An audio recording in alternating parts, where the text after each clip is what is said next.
Hi, and welcome again to the eLearn program brought to you by the Division of Education, Innovation and Energy.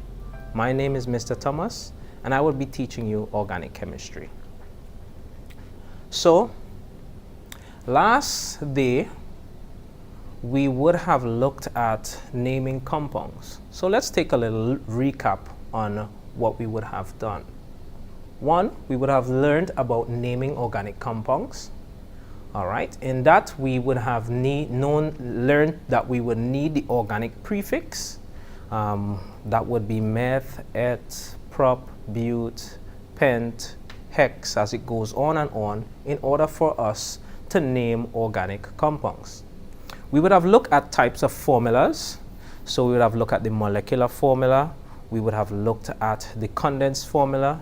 We would have looked at the structural formula. We would have even introduced what we call the skeleton or the line structure as well. We would have also looked at structural isomerism. That's basically an organic compound or organic compounds that have the same molecular formula but different structures. All right, we would have learned about the alkanes, the isomers of alkanes. We would have learned to draw isomers of alkanes. We would have also learned at naming alkane isomers. And from everything that we would have gathered in the last topic, we would have looked at practicing problems that would enable you to be able to be sharp for your exams. All right, so what are we going to do today? Today I'm excited. All right, so what are we going to do? We're going to continue on the same trend in terms of naming organic compounds. Because we named alkanes, of course, who is going to be next? That's where my interest is concerned. All right, so today what we're going to be looking at, we're going to be looking at naming and drawing alkenes, alkenes. All right, so we're going to be looking at this today. So I want you to pay keen attention and learn the concepts because they are going to be helpful for you when you do your exams. All right, or in general. All right, organic chemistry is a wonderful area, and I want to encourage you on this part as we take this journey together. All right, so what are our objectives today? So one, we're going to be drawing structural isomers of alkenes. Two, we're going to name straight chain and branch chain isomers of alkenes. And lastly, we're going to complete practice problems by applying concepts that we would have learned in today's lesson. So let's look at again. Alkenes. Well, alkenes we know is represented by a general formula CnH2n. In addition to that, we know alkenes contain a double bond between two carbon atoms. Their functional group is the carbon-to-carbon double bond, as you would see in this diagram. All right, so these are some things that we would know about alkenes. So once there's a double bond, it's an alkene. So we're going to look at some structural isomerism in alkenes. Now, remember, alkenes have a double bond between carbons, and they have a general formula CnH2n. All right, so let's draw some structures now of isomers. So let's look at the first one. So we're going to do some practice, and we're going to see whether or not alkenes that contain two carbons have structural isomerism. Now, in the last lesson, we would have learned that there are alkanes that do not have structural isomerism. Example, methane. An example, ethane as well. These are organic compounds that do not have structural isomerism. Reason being, because there's only one complete structure and there's no difference in structure of these particular compounds. So let's see if alkenes adhere to the same thing also. All right, so let's look at the first one. So we are looking at this first one, C2H4. This is called ethene, all right, because 2 is et, and let's take a draw. So et would contain two carbons, and since we are dealing with an alkene, we know that there must be a double bond, just as we would have stated. A double bond must be present. and there are 4 hydrogens. So each carbon must have approximately, or what we say, they must have 4 bonds, because that's how much carbon can facilitate. So we have 1, 2, 3, 4 bonds on each carbon. Then we have the hydrogens, which would be on these bonds connected to these carbons, and there we have it. So we have our first structure of ethene. Now the question is there any other way that I can draw ethene? Is there a different structure for it? The answer to that is no. So what we would observe is that there's only one compound that I can get from this molecular formula. So let us continue ahead. So we're going to erase here. Let's look at our next example. So the next one we have C4H8 Does this particular compound have an isomer, or does this particular compound consist of structural isomerism? And let's look at it. So we're going to put them out. So we have 3 carbons. So we put our carbon chain, all right? And we know that alkenes must have a double bond, so we place a double bond right here. So we're going to look at adding in the other bonds that we have. We want to make sure that all carbons have 4 bonds. And if you observe and you count each of them, you're going to realize that all carbons have 4 bonds. This is very important for you to do. When you are drawing your organic compounds, alkenes, alkanes, alcohols, alkanoic acids, whatever one, you have to ensure that your carbons have the amount of bonds that is necessary. So there's some cases where some students or anyone, sometimes if you make an error and you may add a bond here because you're accustomed seeing the carbon looking like this. But if you do that, you're going to be forming an error. All right? Because one, if we count the bonds, you're going to have 1 here, you're going to have 2 here, you're going to have 3 here, and you're going to have 4 here, and you're going to have 5. And that in itself poses a problem. Reason being because carbon cannot facilitate 5 bonds. So this bond should not be present. All right, so let's erase and let's continue on the part.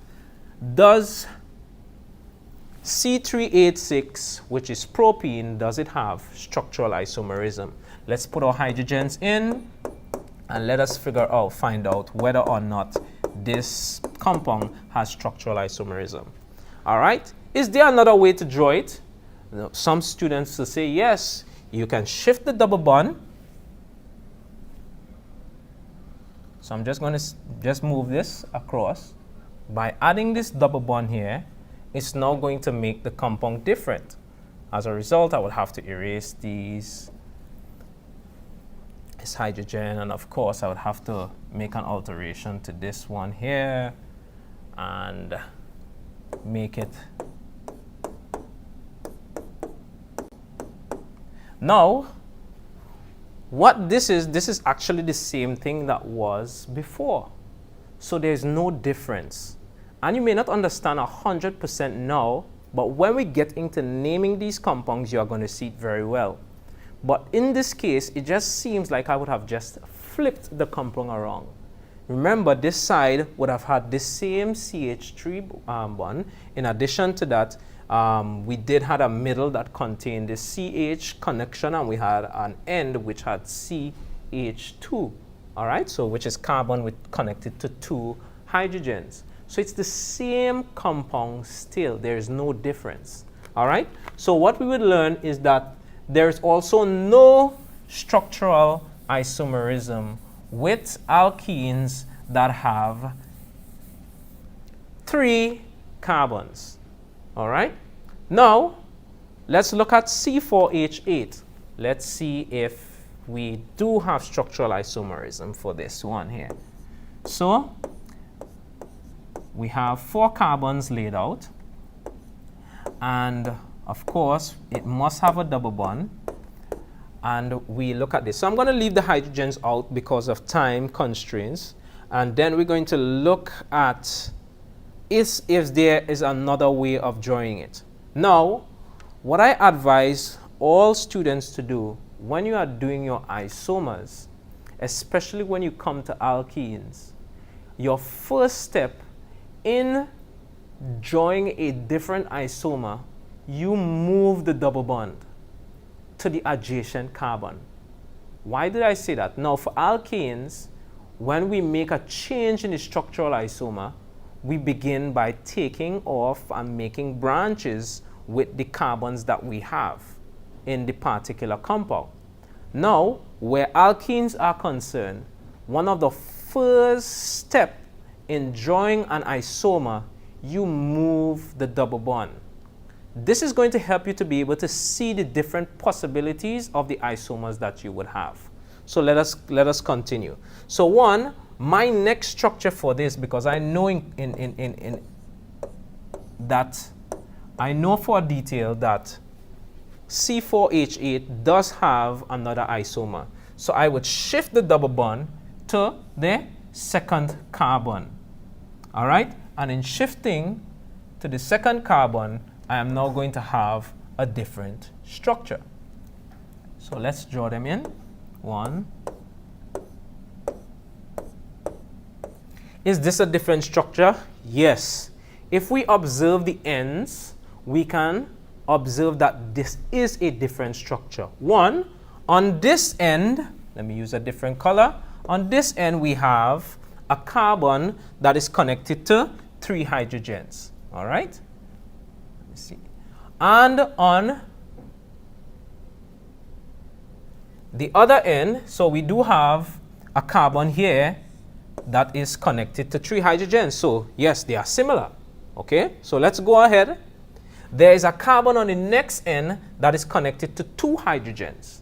All right, whereas on the next compound there is a carbon connected to 3 hydrogens. For those who may be now tuning in, the reason why I'm saying hydrogens, I'm just drawing these. We are imagining that we have hydrogens here. So just to ensure that no one gets misled by this, I'm going to put the hydrogens in. All right, so we can all follow clearly. All right. Now, where it is concerned, we observe a clear difference. One, because one end of the compound has 3 hydrogens connected to a carbon, and the other end of the compound has 3 hydrogens connected to the carbon, which might be similar, but there's a difference on the end on the further end here. So we have one carbon connected to 3 hydrogens, and this one here, the carbon is connected to 2 hydrogens. So there's a clear distinction and a difference between the compounds. There's no similarities. So one way we can check to ensure that we do have isomers of C4H8. Are there any more? Yes, there are more that we can draw. So one, let's look at the next option. So our next option is from here is to go to branching. Why do we go to branching? If I move the double bond again, what is going to happen? I'm going to have the similar compound occurring again. So let me move the double bond again. So I'm going to leave this one, and I'm just going to draw because I'm going to need that structure for later on. All right, so I'm going to draw a new structure to the bottom here. So we have one. So let's say, okay, so we want to move the double bond again. I'm going to put it to this one on the end. Will it be an isomer? All right, so I'm not going to put any hydrogens in this one, but look at it carefully here now. Now we have a compound which has a carbon with end that is connected to 2 hydrogens, and we have a next end that is connected to 3 hydrogens. Same as this one. This one is connected to 2, one end is connected to 2, and the next one is connected to 3. Let's go further. There's a carbon which is next to the one with 2 that is connected to 1 hydrogen. Same here. There's a next carbon which is next to that carbon or adjacent to that carbon, which is connected to 2 hydrogens, same as this one here. So it's the same compound again. All right? So shifting the double bond way down again to our next end, it's going to still be the same compound. When we get to naming, it's going to become more easy and clearer for you to see. So let's erase this one and let's see what other structural isomer we can get. Now, because we know from here now that we cannot get any more structural isomers by moving the double bond, what is our next bet? We need to start using what we say branches. So I am going to select one of them, and I'm going to select the first one that we had, the first one we draw, and I'm going to move. I'm going to move one of these groups and form a branch. So I'm just going to show you which one I'm going to select by blue. I'm going to take out this portion and I'm going to form a branch. So let's see here now. So if I take this out, the compound is going to remain as C-C double bond to AC, which is connected to 2 hydrogens.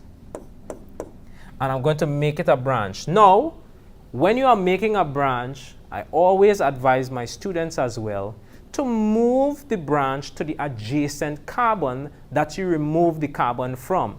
So what do I mean by that? So we are going to remove this one. If we are removing this one, we can't go and put it back on the same carbon that it was bonded to in the first place. All right? So I can't remove this and then go and put it back on this carbon here, because that's the carbon that it was connected to in the first place. So I must make a difference. I must connect it to a carbon that it was not connected to. And this is the one that I'm going to choose. All right? So let us begin. So I'm going to use a different color so we could show it clearly. And I am going to make my connections here. All right? So this is the carbon that I moved, and we now have another structural isomer being formed from the compound C4H8. All right, so we're going to leave it there. That should be the amount of compounds that C4H8 can form, the different isomers. However, at another level, there are more isomers that C4H8 can form. However, at this level, we are not going to be going into that depth. All right? So for now, we know that C4H8 is going to form 3 isomers.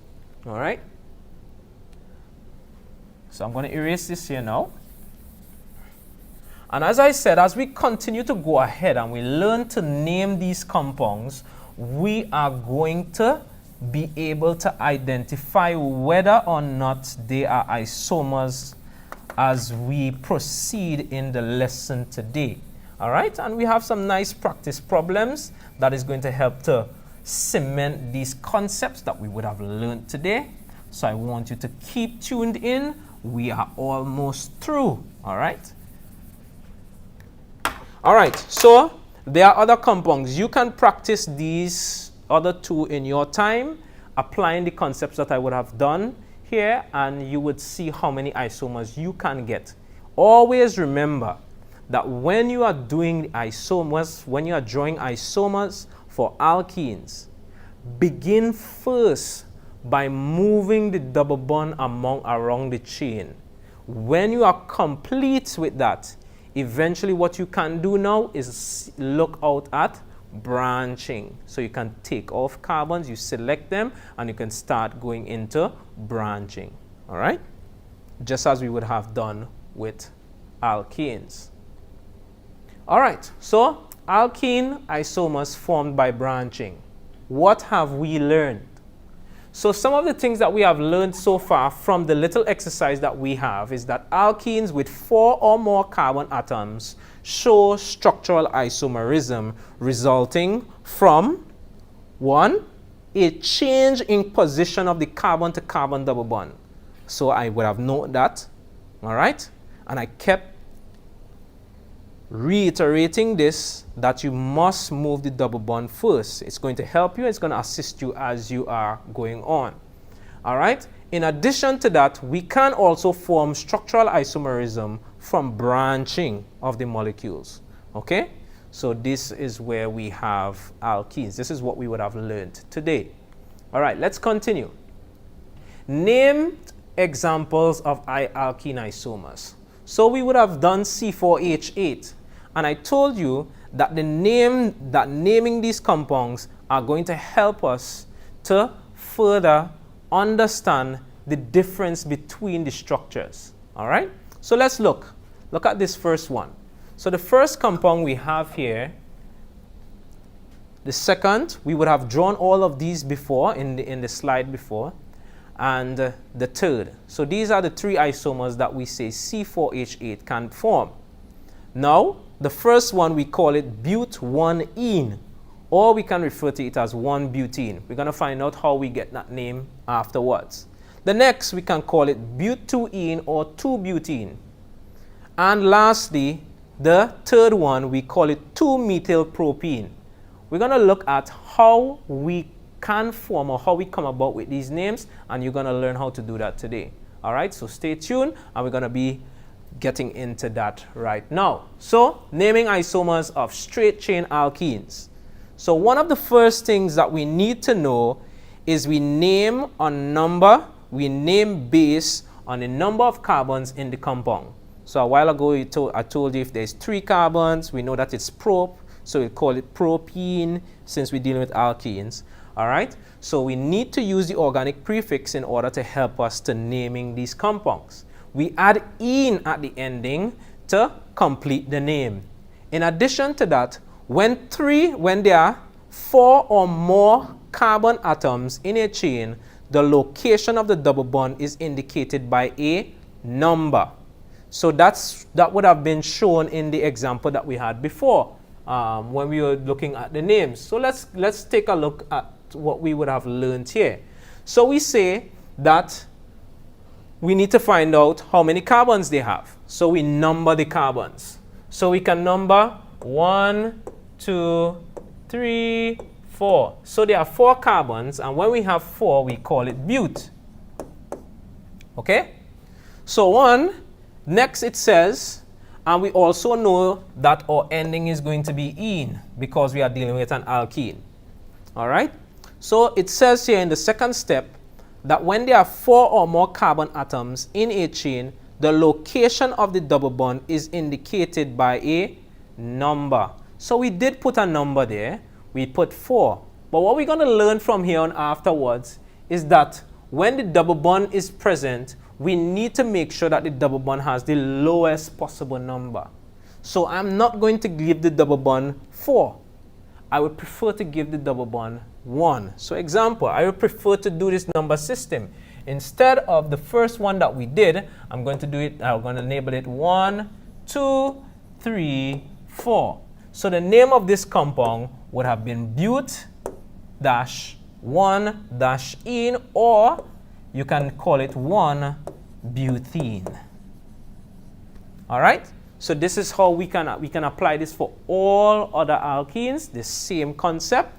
And let's look, we have one more example on the same page, what we're going to be looking at. All right, so let me just erase this here.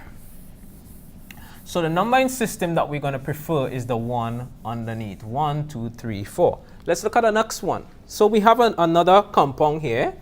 We have 4, so it's the same compound. We have 4, well, not the same compound, but it has 4 carbons. It's an isomer of C4H8.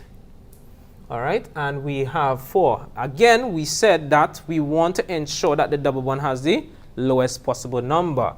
So you want to have 1, 2, 3, 4. Sometimes we work this out, we do it, and you could count 1, 2, 3, 4. So it doesn't matter which direction that we count from, the double bond is always on the lowest number. So we keep the lowest number.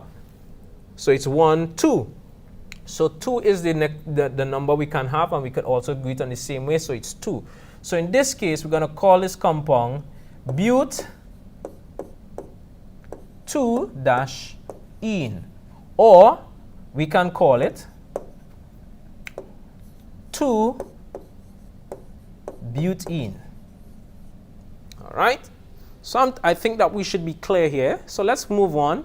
We want to get on to the more juicy stuff. All right. So we're naming isomers of branched chains. branch chain alkenes. And you can notice that we have the third step. Because in naming branch chain alkenes, we still use the first two steps. However, we add something in. There's something very important that you must do when you are looking at branch chains. This is what? It says here, determine the longest chain. So we have to first determine the longest chain, just as we do with alkenes, you know. Begin counting carbons closest to the end with the C double bond. As I would have said earlier, that you would ensure that the carbon to carbon double bond has the lowest possible number. So what they are saying is that you start on the carbon closest to that double bond. Once you start on the carbon closest to the double bond, of course, the double bond is going to carbon that has the double bond is going to have the lowest possible number. All right? So, 1, number in the location of the double bonds take precedence over the location of any substituents. When we're talking about substituents, we are talking about branches. So, for example, 1, we said first in line, we must locate the longest chain. And we must begin with the double bond.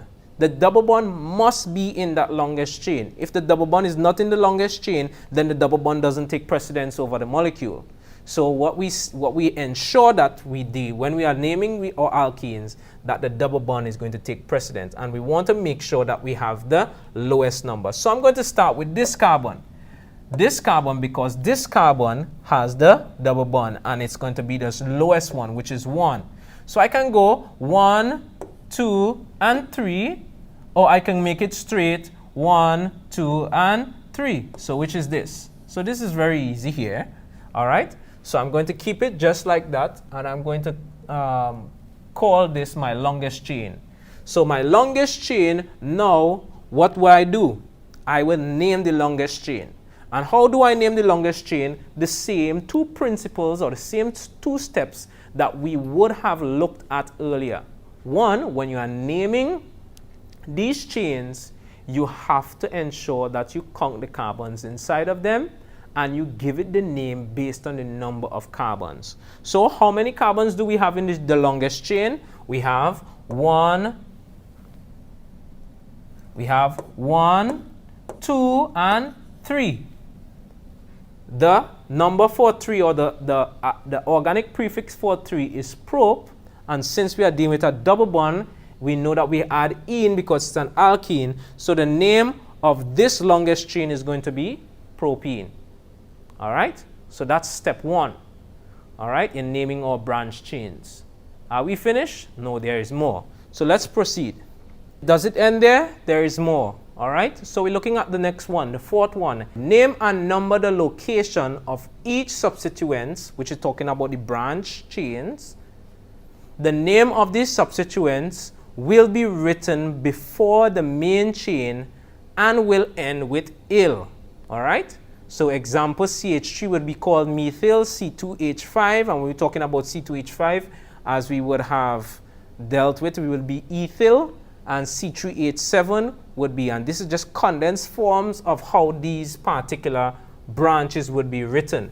And just to ensure that you understand, methyl, of course, would be a branch coming off of a compound. It would be a branch coming off of a compound that has a carbon with 3 hydrogens connected to it. That's why we call it C3H5. All right? C2H5 would be a branch coming off of a compound that consists of 2 carbons. Okay? So I have a next carbon connected here, and we have them. So we have all the H's here connected. So that's why we call it C2H5. So it's just a condensed form of writing it, because we have 2 carbons, 1, 2, and we have 5 hydrogens. 1, 2, 3, 4, 5. All right? And of course, C3 would be just a branch coming off with 3 carbons in that chain. Of course, these carbons are going to have 7 hydrogens in total connected to each of them, connected to all of them in total, right? So let's see where we can apply this information even to the concept where we would have learned what we would have been doing in our slide before. So let's proceed. So we were looking at this compound here. So it's a compound that we were looking at before. And what we would have concluded is that we would have a long chain, and we found out that this was the long chain, the longest chain that we have, and we make sure that the longest chain had the double bond inside of it, and we would have named that longest chain propene. Now, what about the branch? What about this guy here? What are we going to do with him? How does he, because he needs to be included in the naming. So we circle him out. What did we learn? We learned that if there's a branch coming off of a long chain and it has one carbon in it, we will call it a methyl. So this C3 is what we call a methyl branch. So knowing this, what was it says? The name of the substituent will be written before the main chain. So this is the name of the main chain, of course. So the name of the substituent is going to come before propene. So I'm going to put methyl before propene. So it's going to be methyl propene. However, you need to make sure that you number the substituent. Name and number. So what is the number this substituent is on? We would have begin by doing our numbers 1, 2, because we need to make sure that the double bond has the lowest number, and 3. And what we would learn here is that this group here, or this branch, is found on the second carbon. And because it is on the second carbon, we are now going to put that number in. So what we're going to do, as you can see in the corner here, we are going to call it 2-methyl propene. And notice that where we have the name, we have 2-methyl. So we always put a hyphen in between to separate words and numbers. So let's continue. So what else? And 2 or more side chains. So if we have 2 or more branches on a compound, what are we going to do? So if there are 2 or more branches, we use prefix di, tri, tetra, etc. to indicate when there are multiple side chains of the same type. So if they are the same type, then we are going to use these prefix. So what do we use? We use commas to separate the numbers from each other and hyphens to separate the numbers or from the letters. So let's have an example. So we're looking at a condensed formula of a compound. So let's name this compound. So the first step we need to do is to ensure that we find the longest chain. And in doing so, we need to make sure that this longest chain has the double bond in it. In addition to that, the double bond must have the lowest possible number. So we must start numbering from a carbon close to the double bond, or if the carbon closest to the double bond is the carbon that has a double bond, then we are going to start here. So in this case, we have this carbon having the double bond. So we're going to start here. So let's see what is the longest chain. So I'm going to draw a line. This is what I like to do sometimes through my compounds. 1, 2, 3, 4. Okay? So there's a straight line. I could have gone, let me use a different color. I could have gone 1, 2, 3, 4. And I could have gone up. Same concept. Okay? And if I did that, I would have had these here being my branches. All right? So let's do that. Okay? Let's do that. Let's see if we can do that, right? Because it's going to be the same thing. All right? So this is my straight chain. So my numbering of this, of the longest chain here is going to be 1, 2, 3, and 4. All right? So I have 4 carbons. So we said when we have the number of the longest chain, we give it a name. All right? And since we are dealing with an alkene, we know that we end with -ene. All right? We have 4 carbons on the longest chain, and 4 is bute. So this is going to be butene. In addition to that, we are not finished. We say that when we have 4 or more carbons, we need to give a number to that double bond. All right? What is the number of that double bond? All right? So 1, we say that it is on the first carbon. So we look at the lowest number for the double bond. Remember, we always look at that, the carbon with the lowest number. So the carbon that is bonded that is on the double bond that has the lowest number is carbon number 1. So we are going to call this 1-butene. So that's the name of our longest chain. The longest chain is called 1-butene, but we are not finished because they are branches. All right? So these branches are CH3 branches, and we have 2 of them. Okay? So we have methyl branches, as we said, that these branches, I'll use a different color in this case, and we separate, and we said that these branches, we need to name them and we need to number them. So what number does these branches are these branches on? So we said 1, 2, 3. So this first one here is on the 3rd carbon. So we call that 3-methyl. And this second one here is on the same 3rd carbon. So it is also 3-methyl. All right. So we need to add that to the name. So what is the name of this compound? We learned that if we have 2 or more side chains or 2 or more branches from this rule, that we group them and we give them a prefix called di, tri, or tetra. It's based on the number of branches that are the same.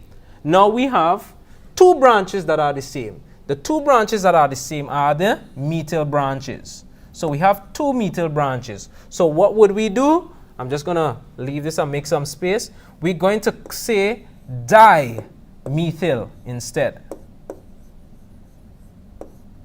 Okay? So we're going to say dimethyl.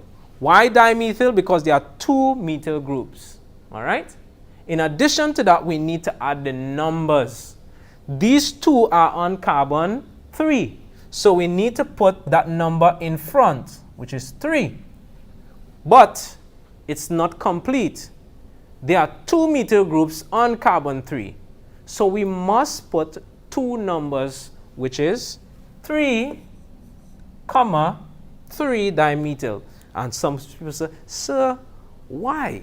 Why can I just call it 3 dimethyl? We would have understood that this methyl is on the 3rd carbon. Well, I understand that. Yes, it makes sense. But this is what the reason for this, or one reason for it having these 2 numbers, is to ensure that you know that there are actually 2 connections. There are 2 different areas in which they are connected to this particular carbon. And in addition to that, you have situations where you have methyl groups that are connected to different numbers. So say, for instance, if you had 3 methyls, just saying, 3 methyls connected to this compound, 3 methyl groups, 3 methyl branches, sorry. And one of the methyl branches on the 2nd carbon, what should I have? 2, 3 trimethyl. All right, so I'm just going to look at it. 2, 3, just to illustrate the point.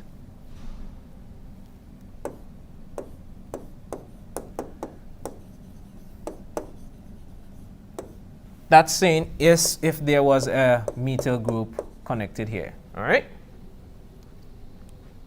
Okay, so then if we have 3 methyl groups, which carbon is this 3rd methyl group on?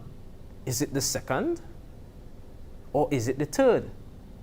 By placing the numbers in, so we set a standard from the get-go so we don't have any problems later on. So we need to put those numbers in so that we wouldn't get thrown off when we get more difficult problems. So we keep a standard and we keep it that way so that we can always keep these habits so that we will also name the compound effectively. So you'll know exactly where this methyl group is found. All right. So let's go ahead. So I'm going to erase this. So far we know that the compound, its name is 3,3-dimethyl, and in addition to that, we add in the information 1-butene. All right, so the name of this compound, and we are complete there because we have account for everything. We account for the groups, and we account for, so this name here, the name of this particular compound is called 3,3-dimethyl 1-butene.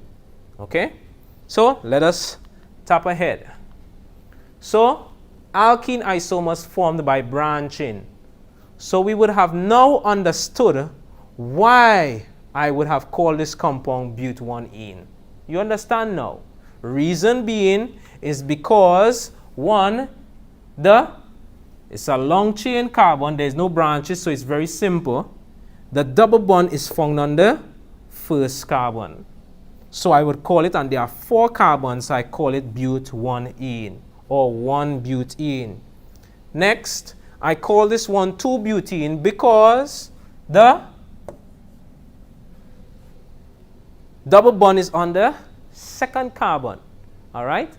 And we also have 4 carbons present in the molecule, so we call it but2-ene or 2-butene.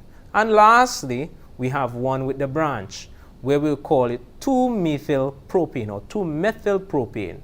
Why? We would have found the longest chain, we would have numbered them, we found out that there's a methyl group present, and this methyl group is on the second carbon, so we call it 2-methylpropane. All right, and that's where propene being the longest chain that we would have circled.